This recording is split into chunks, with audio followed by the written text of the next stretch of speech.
Walang basihan at mapanlin lang ang mga bintang. Giit ito ni DPWH Batangas District Engineer Abelardo Calalo sa kanyang kontrasalaysay kung saan itinanggi niya ang tangkang panunuhol kay Batangas 1st District Congressman Leandro Legarda Leviste.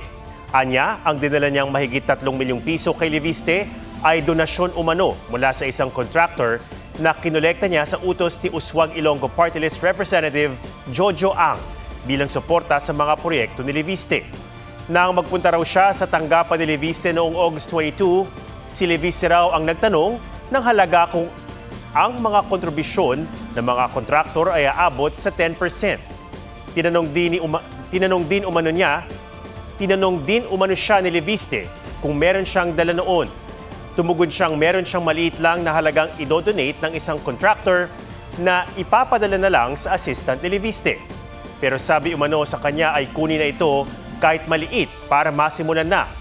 Matapos ang kunin ng pera sa sasakyan, sumunod na ang pag-aresto sa kanya.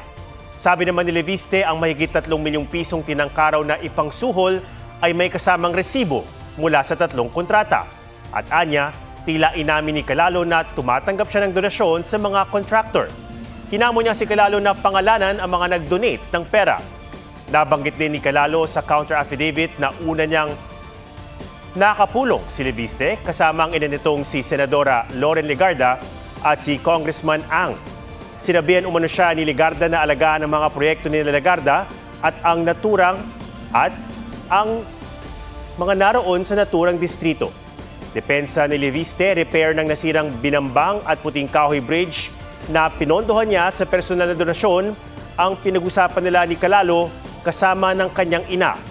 Kailangan daw kasi niya ng approval ni Calalo para makapag-donate sa ipinagawang mga tulay. Sinisika pa ng GMA Integrated News na makuha ang panig ni Senadora Legarda at Congressman Ang.